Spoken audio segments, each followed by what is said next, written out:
In this program, I want to share with you some persons whose lives, like mine, have been transformed by what has become known as the Hare Krishna Movement.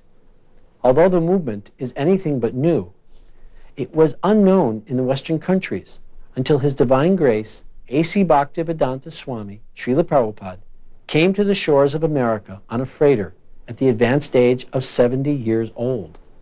He carried the message of his spiritual master and of an entire disciplic succession of spiritual teachers. The remarkable feature of his presence was his inconceivable potency to plant the seed of devotion to Krishna in the hearts of so many thousands and now millions of people. By his mercy, the transcendental knowledge, familiar only to those initiated into the secret ambrosia of devotional service to Krishna, has become available to the entire world. We dedicate this program to him. O my Lord Sri Krishna, Son of Vasudeva, O all-pervading personality of Godhead, I offer my respectful obeisances unto you. I meditate upon Lord Sri Krishna because he is the absolute truth and the primeval cause of all causes of the creation, sustenance, and destruction of the manifested universes. It is he who first imparted the Vedic knowledge unto the heart of Brahmaji, the original living being. Only because of him do the material universes, temporarily manifested by the reactions of the three modes of nature, appear factual. I therefore meditate upon him who is eternally existent in the transcendental abode, which is forever free from the illusory representations of the material world.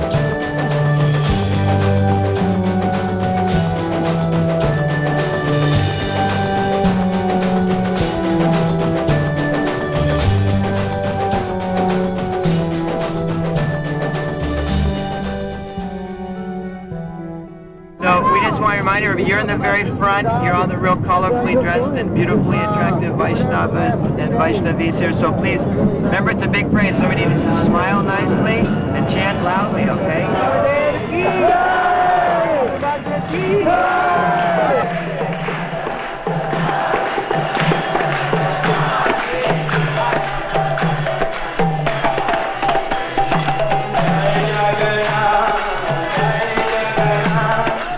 Since thousands of years, this Rath Yatra festival of brotherhood has been celebrated in India. It began in the holy city of Puri in the eastern coast of India. In this auspicious festival, people from different parts of the country come together to pull the chariots of the Lord. The Lord is one. We may call him Father in heaven, you can call him Allah, you can call him Buddha, we can call him Rama or Krishna. One may be a Buddhist, Jain, Christian or Muslim. They all come together to pull the chariot of the Lord because the Lord is one for everyone. So this festival of India is to celebrate this unity of mankind amongst the diversity. And the music just This is approximately our 15th year participating in the Aloha Day Parade. It was a very ecstatic experience to see all the conditioned souls eager to get Lord Jagannath's mercy as we pass by them. At the park there'll be a feast. Well, it's ecstatic to say the least. We'll be chanting the whole day through. So what have you got to lose? Festival of the chariot. No, it's really neat. When the Lord of the universe is coming down Main Street and riding on the cart will be Lord Jagannath.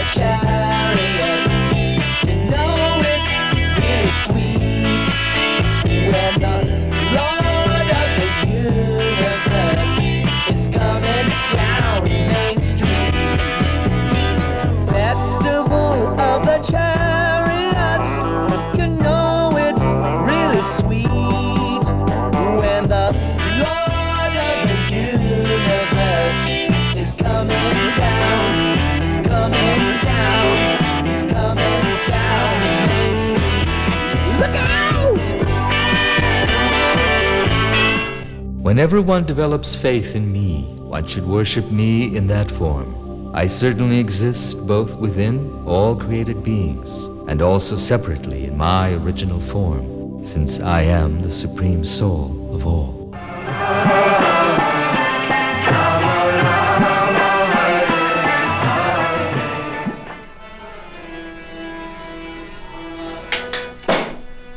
Krishna is actually very much present in his deity form. So I've experienced that over the years. I've been 18 years here in Vrindavan doing deity worship. Mangalarti, making the preparations and setting up the plates and waking the deities up. So actually, for me, it's like a lifestyle. I mean, that's my life and blood. If I didn't have that, I wouldn't be able to stay in Vrindavan because it's such a very austere and very high potency place. So by having a contact with the deities on a daily affair, every day I'm there at least 45 to an hour with the deities alone, so that I can actually say that, this is the substance of my life. So although it's a daily function, but every day it's different. There's never been a day the same. So because of this, because the deity worship is so intimate relationship with the Supreme Lord, I find my whole life has been like completely revolutionized. I was an artist before I joined the movement and had some reputation back in the 60s. So I had a taste of what the world is, and I completely rejected it. I felt this was not the answer. Srila Prabhupada, he told me to stay here in Vrindavan and to work in the arts. We're doing that. I'm working in bronze and marble and painting. Having had the basis in training as an artist, painting, sculpture, and architecture, it's a natural evolution to use that service, for Krishna. At this time, I'm doing a Mahabharata series for children, for our devotee audience. It'll be basically an illustrated version, each page an illustration and some small text. And not a scholarly version, but something very simple for devotees and devotee children. Without the deity worship, without the substance of a daily exchange with the Lord, it's not possible to carry on 18 years solid without a break. I work 365 days a year. And I never experienced any fatigue or monotony or routine. It's always new and fresh. It is the duty of every living being to perform welfare activities for the benefit of others with his life, intelligence, and words. Well, when I first came to Krishna Consciousness, I realized that there was something missing in my life, even though I had, grown up with virtually everything anyone could want, and everyone in our family had everything they wanted, more than they needed, and yet there seemed to be a lack of something, a lack of happiness, a lack of direction, a lack of spirituality, really, is what it was. When I came to Krishna Consciousness and came in contact with Srila Prabhupada and started reading Prabhupada's books, I realized that actually that the purpose of having wealth and the purpose of having money and property and assets is actually to serve God. In the beginning, I was mostly helping Srila Prabhupada establish temples in Hawaii and in Detroit. And specifically, he asked me to help create these diorama exhibitions, and I've tried to do that in various places in Detroit and working somewhat in India now. So there was some specific instructions that he gave me as far as preaching activities, but basically it was just a general order to utilize your wealth to serve Krishna. Whatever you do, whatever you eat, whatever you offer and give away, and whatever austerities you perform, do that, O son of Kunti, as an offering to me. Australia's longest-serving Hare Krishna, Kormadasa, has set about enlightening the world to Hare Krishna cooking. His television cookery program has been shown in 40 countries to an estimated audience of 200 million people. Hare Krishna, Hare Krishna, Krishna Krishna. But worldly success has not distracted Kormadasa from what he sees as his true calling and his devotion of 25 years comparing lives at a reunion of high school classmates who remember him as Philip Gordon. it's nice to see that one of my fellow students also decided to express his feeling of God in a different way and yet still share it with other people. The early years of the Hare Krishna movement met with a lot of public suspicion. In those days, life was very simple, and we didn't have any farms or schools or restaurants or big administration to manage.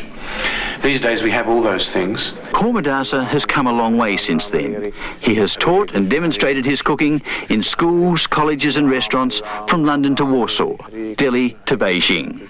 Looking back, and it's taken me a few years to sort of figure it out, but a lot of the passion and frustration that I experienced in youth, which most people would say is just part of growing up, I think it had a lot to do with what I was eating. And looking around at the boys and girls that have grown up as devotees in this movement, I've noticed that they haven't gone through the intense traumas and frustrations, a lot of them, that I went through, and I think it has a lot to do with the diet. Korma's rigorous lifestyle can mean a 20-hour working day. He's currently rushing to finish a biography of Srila Prabhupada, the movement's founder. Well, that's it for this edition of Cooking with Korma. I do hope you've enjoyed preparing these dishes as much as I've enjoyed sharing them with you. Happy and healthy eating. The Krishna Consciousness Movement vigorously approves the practice of preparing food, offering it to the deity, and distributing it to the general population. This activity should be extended universally. Presently, we're serving about one meal every 2 seconds. So every 2 seconds, 1, 2, there's a Hare Krishna somewhere in the world providing a hot meal to a hungry person. We are food for life, we are food for life. There's hope inside you shall be satisfied. Here is food for life, here is food for life. Come to our side, we will feed you. All around the world we want a flag unfurled. Rising sun inside, we have food for life. So we would travel on the trailer, and at one point bullets were flying over our head, about 20 feet above our head, and we just had to pray that we wouldn't be shot. We must feed them till they smile. We must feed them till they smile. We are food for life. We are food for life. There's hope inside you shall be satisfied. Here is food for life. Here is food for life. Come to our side. Last year we served our 500,000 plate, and we're very proud of that. We want all to have the privilege to say we'll survive. Beautiful. You guys are for real. I appreciate it very much. Everyone said everyone should be fed. No one should go hungry within 10 miles. Brothers and sisters, God has come. Krishna. My name is Daru Brahmadas, and I've been running the program here for about 10 years. It's been going on for 25 years.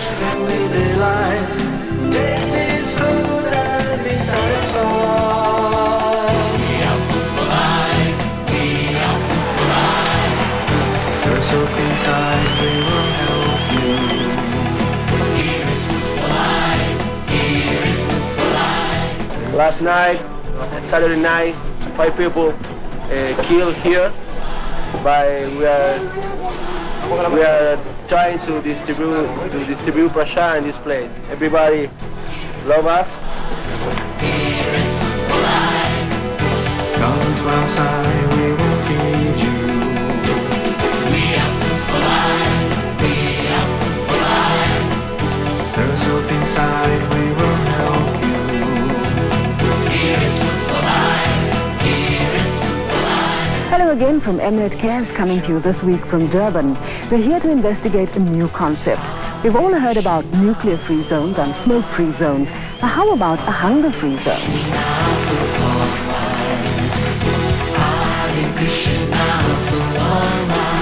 There's much, much more to food for life than filling a belly. The people need to know that somebody cares for them and loves them. And that caring and loving is given in such a simple, person-to-person way that there's no better way to show that caring and love than to help them out with some food when they're having trouble.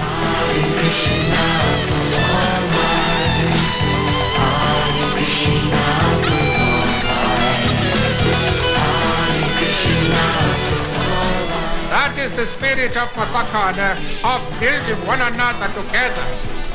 It is also the spirit of today's festival, organized by Hare Krishna Food for Life. Prabhupada always emphasized the importance of prasadam distribution, so we took that to heart. There wasn't anybody at the time making a fresh juice product. So we thought this would be a nice way to distribute prasadam. Taking a first bottle to the offering to the deities in the temple.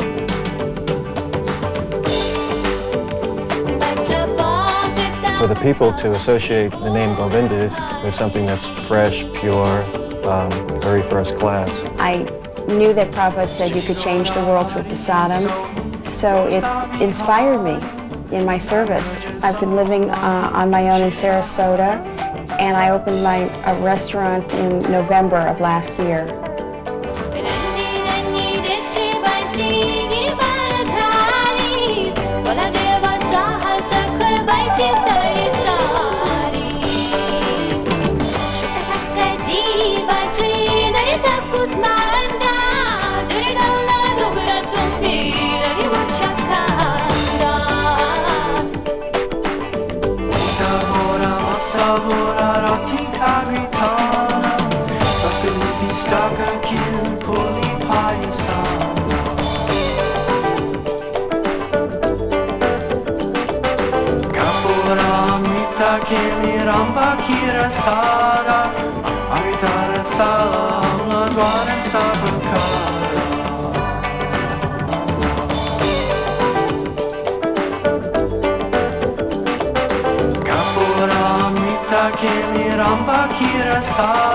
Not all the turkeys were dinner today. Local patrons of an organic restaurant substitute tofu turkey for the real thing, and that spared his life. Replace all these meat products with natural things that don't harm your body and keep you fine or intelligence and so forth.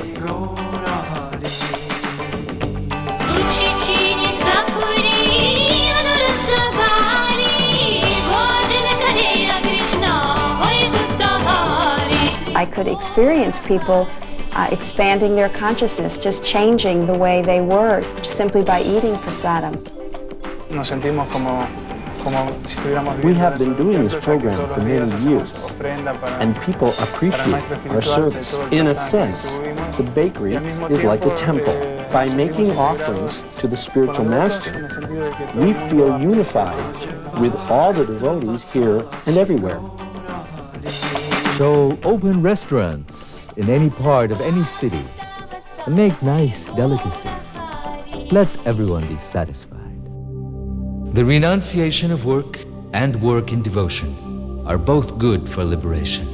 But of the two, work in devotional service is better than renunciation of work. You're listening to 1480 KHQN in Spanish Fork, Utah. This is your headquarters for culture and consciousness.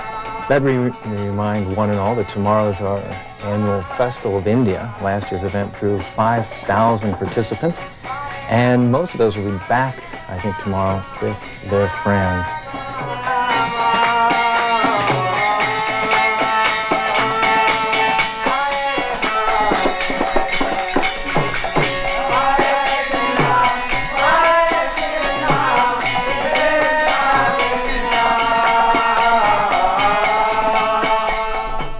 Scout leaders are sending their troops over here, parents are bringing their kids, teachers are referring their students. And I think the reason for this is that we don't threaten anyone. Our culture, since time immemorial, has not attempted to gain converts by criticizing or putting down another religion.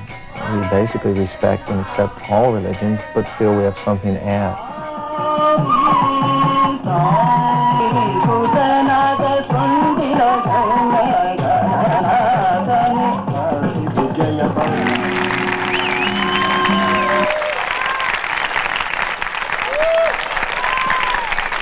This is the 17th year. And we know Srila Prabhupada is very pleased when he sees people having their lives transformed. Many people come, and as a result of going to a festival like this, they become vegetarian. If they're a Christian, Hindu, or Mormon, they become better at whatever they are by adopting some of the practices of Krishna consciousness into their life. We're very happy to see people's lives transformed.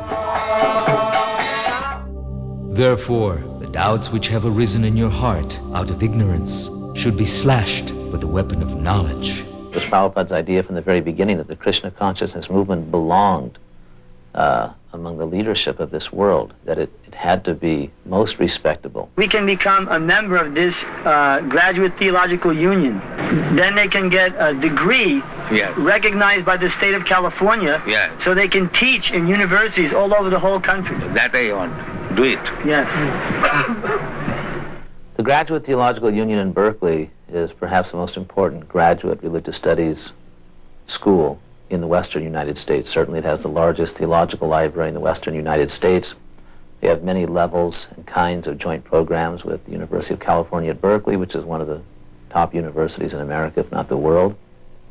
Prabhupada always used to say that there are many great universities all over the world, but there's no department, there's no program to understand the soul. The faculty of the IVS will be bringing to the GTU as adjunct faculty in the coming year will include those who will be teaching introductory course in Sanskrit, a course in the Bhagavad Gita. There will be a department to understand the soul. There will be a department to understand Krishna. Thus, established in the mode of unalloyed goodness, a man whose mind has been enlivened by contact with devotional service to the Lord gains positive scientific knowledge of the personality of Godhead in the stage of liberation from all material association.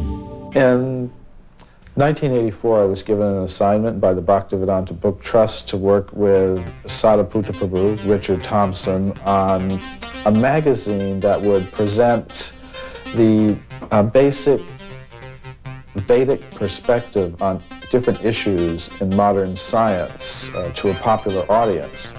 For 8 years, I did considerable research into the entire history of archaeology. The book Forbidden Archaeology was my first venture into very heavy scientific research and writing. In their book, Forbidden Archaeology, Michael Cremo and Dr. Richard Thompson uncovered numerous cases which suggest that modern man could be millions of years older than history tells us.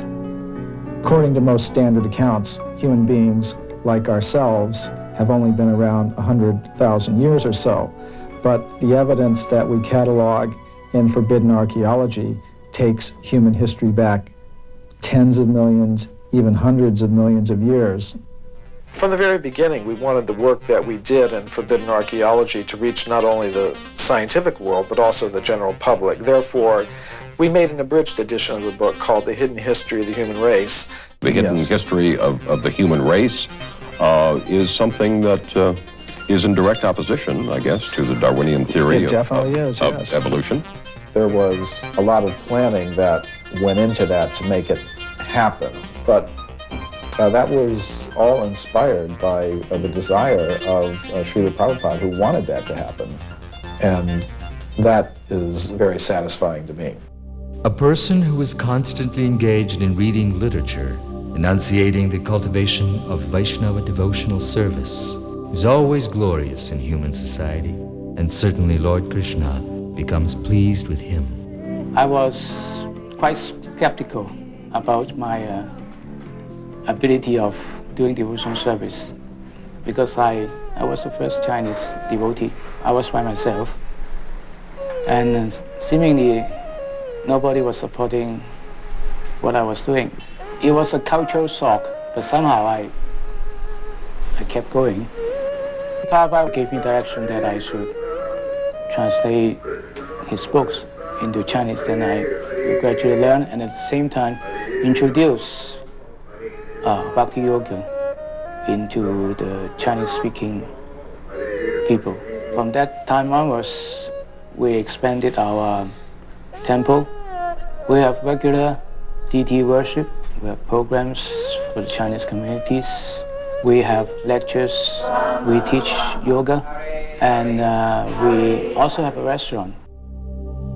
Godhead is light, nescience is darkness. Where there is Godhead, there is no nescience. I got involved in 1968 when I first joined at 2nd Avenue. My first engagement was stapling booklets, collating Back to Godhead. And I gradually moved up to typing. And somehow or other, after some time, they made me the editor. Here's a magazine dealing with the quintessence of spiritual life. Back to Godhead. When people come in touch with Back to Godhead, then they come in touch with Krishna, they come in touch with the devotees of Krishna, they come in touch with the literature of Krishna consciousness, the culture of Krishna consciousness, the arts of Krishna consciousness. Krishna and everything connected with Krishna, people come in touch with through Back to Godhead. It's meant for the service of the readers. Not material service, but service to the self within the body, the service to the eternal person himself.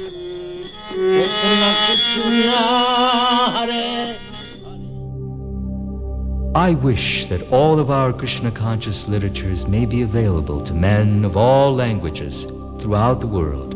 So whatever assistance you can give in this connection is always appreciated.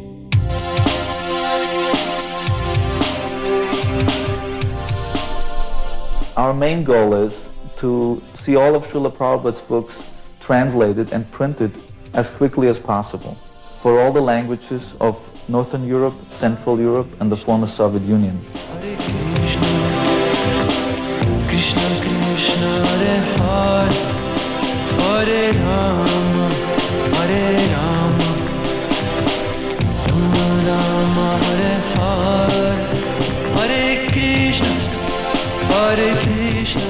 Right now we can do about 70 to 100 titles a year, and this, our translation work, resulted in printing of approximately 27 million books in the past 3 years. Everybody who gets in contact with Srila Prabhupada's books benefits so much. I benefited, everybody who translates here benefited, everybody who takes a book and reads benefits. That gives us a lot of inspiration to go on in this lifelong marathon of translating and producing his literature.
If you just go and try to ask everybody, if you don't, like, on material platform, choose people. But sometimes if you stop even old people, you get amazed how they give you big donation and they get a book.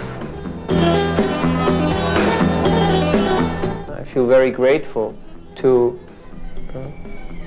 being allowed to take part in this wonderful mission, because I understand that it is not by my qualities or by my way of speaking or smiling to that person that this man now took these books, but I can see that something from within told him that this is good for you and you should actually accept it and you should take it.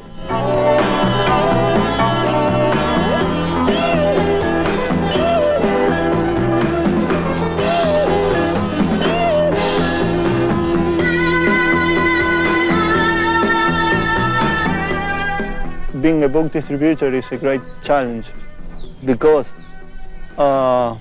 you don't really know what is going to happen the next day. Although you know that every day you're going to have the same experience, it seems to be really new. I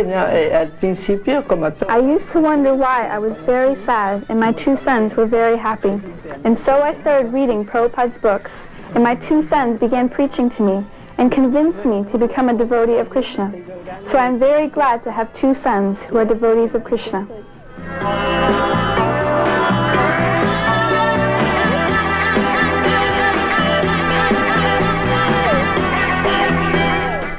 Estaba echando gasolina cuando una señorita rubiecita. I was parked in a gas station in Peru and was putting gas in my car when a lady came up to me dressed like an Indian. She was very happy and enthusiastic. She said, "This is a book by my spiritual master. Please read this book." I brought the book home and read it. Immediately after reading the book, I told Lolita, "This is knowledge. This is the knowledge we were looking for." I was very young then, only 4 years old. But my parents got convinced by that book. It changed their hearts, and that moved me. The next day, we went looking for more books. We went to the same gas station. The same lady was there distributing books. We ran up to her and asked her, "Do you have any other books? What other books do you have?"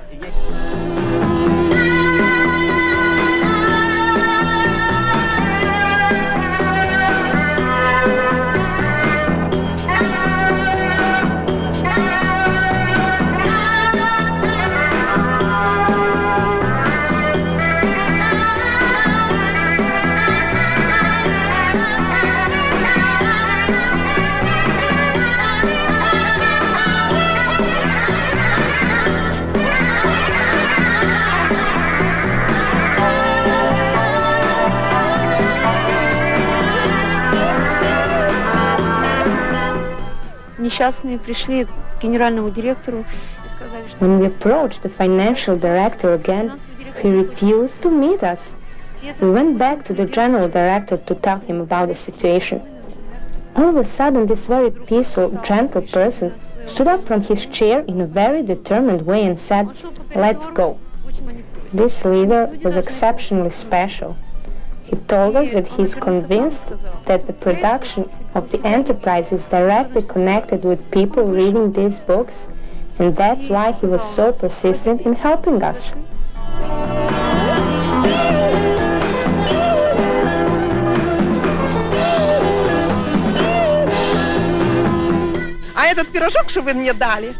Now I have grandsons and granddaughters. I will give them all these books as gifts. Let them read them.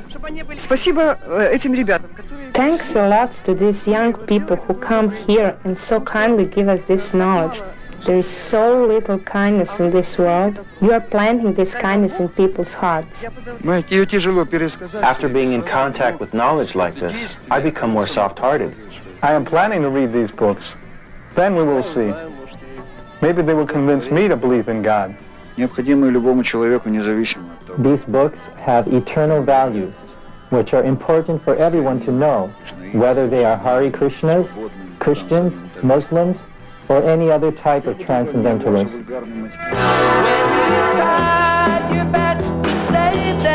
But you could not change their mind. All the lines and smiles you gave them, still they treated you unkind. As the sun is nearly setting, you approach another stranger who just loves what he is getting. Now you feel you're out of danger. Yeah, you go back out on Sanctuary for one more marathon. You go back out on Sanctuary.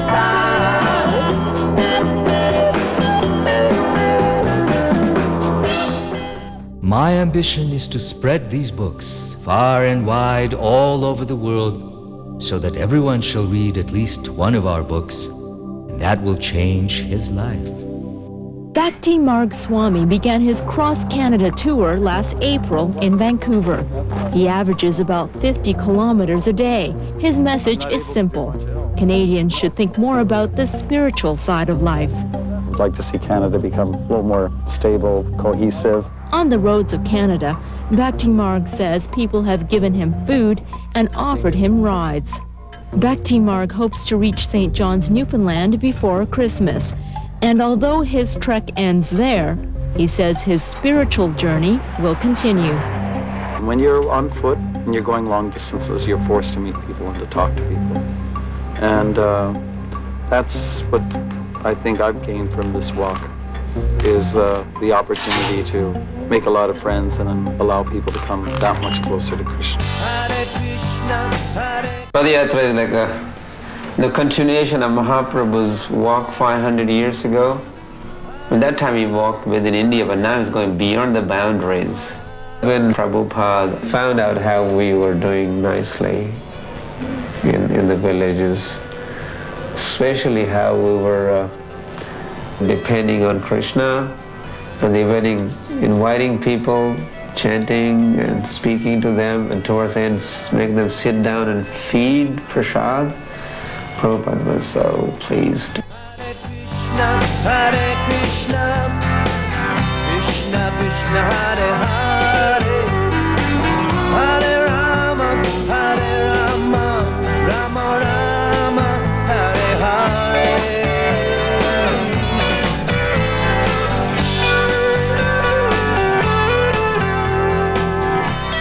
But the chief said yes, and off went the temple with happy Hare Krishna disciples and the bullocks sandwiched between a lorry and a pantechnicon. Someone asked why they couldn't walk on water. Or maybe that would have been asking too much. Krishna, Krishna Krishna Hare Hare, Hare Rama, Hare Rama, Rama Rama, Hare Hare.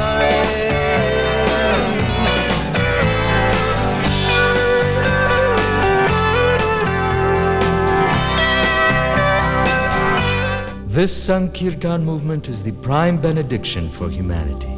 It enables us to fully taste the nectar for which we are always anxious.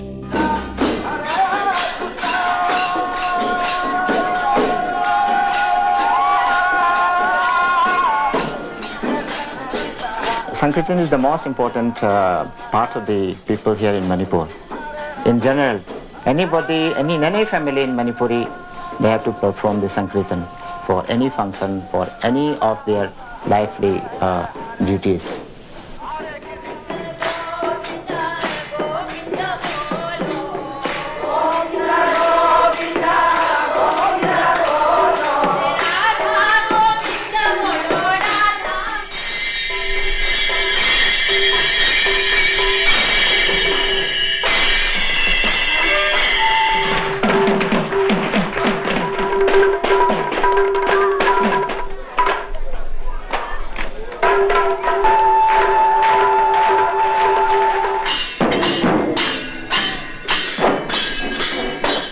Gaudiya Vaishnava came during the king's time by Girchandra Maharaj. Radha Krishna Ras Leela is the most important of the Vaishnavas. They think this is the prime instructions they should follow.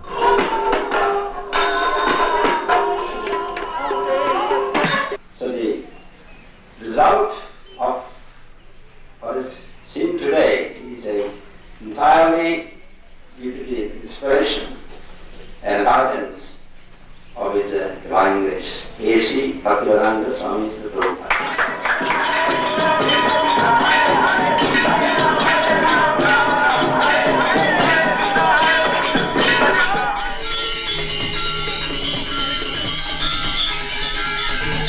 90% of the population in Bali, they are following the Hindu religion.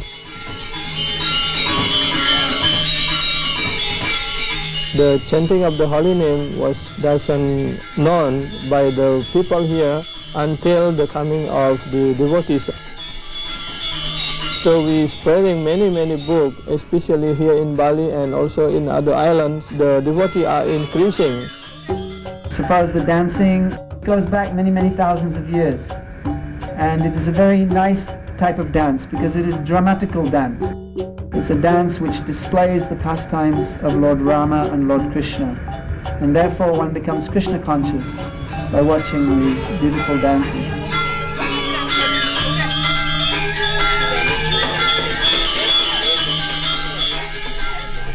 Although Kali Yuga is an ocean of faults, there's still one good quality about this age. Simply by chanting the Hare Krishna Maha Mantra, one can become free from material bondage and be promoted to the transcendental kingdom. Srila Prabhupada once said that the paintings in our books are like windows to the spiritual world.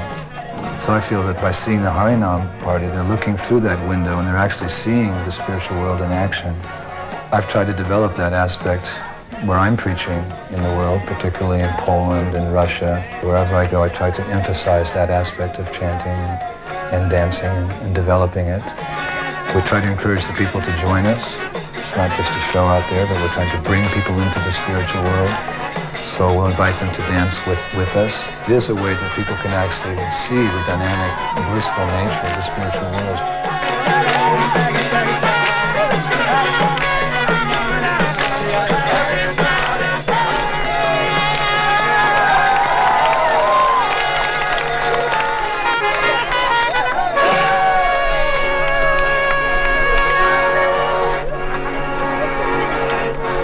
Lord Gauranga is calling, please chant the holy names. In every town and village, there's no time for all your games. It's time to wake up, find out who you are. Wake up, it's time to wake up. You've been dreaming on a star. Lord Gauranga is calling, please come and dance with me. Not just to chant, to be happy. Try it and you'll see. Hare Krishna, Hare Krishna, Krishna Krishna Hare Hare, Hare Rama, Hare Rama, Rama Rama, Hare Hare.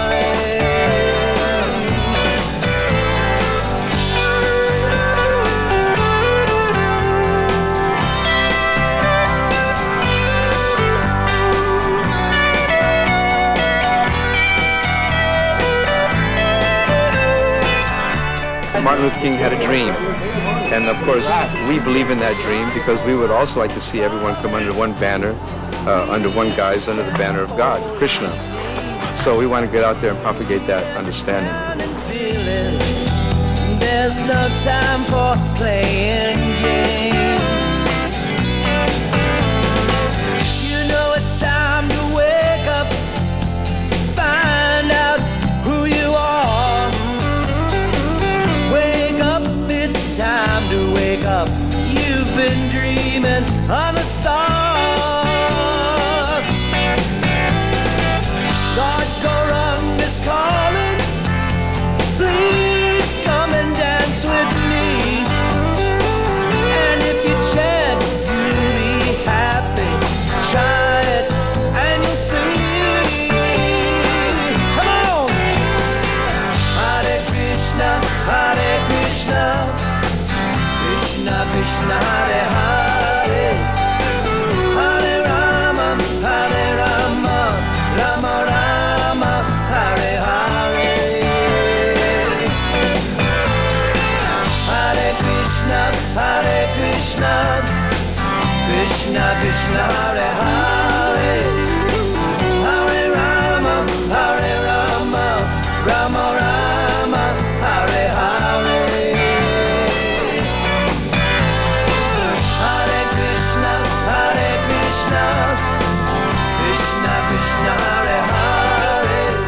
chanting Hare Krishna and following this process of Krishna consciousness, people all over the world can live harmoniously in happiness.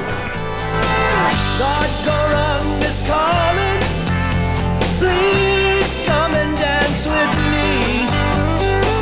And if you chant, you'll be happy. Try it and you'll see. Come on! Hare Krishna, Krishna Krishna, Hare. By the mercy of Lord Chaitanya, people are getting this nectar, and it's immediate. It's not a slow process.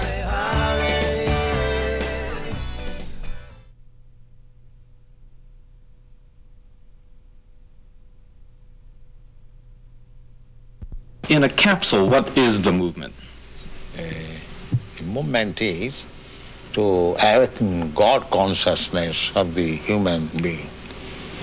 The human being is distinguished from the animals, that the animals cannot understand what is God. And Hare Krishna means what? Hare Krishna means addressing the energy of God. Hare means the energy of God, and Krishna means God.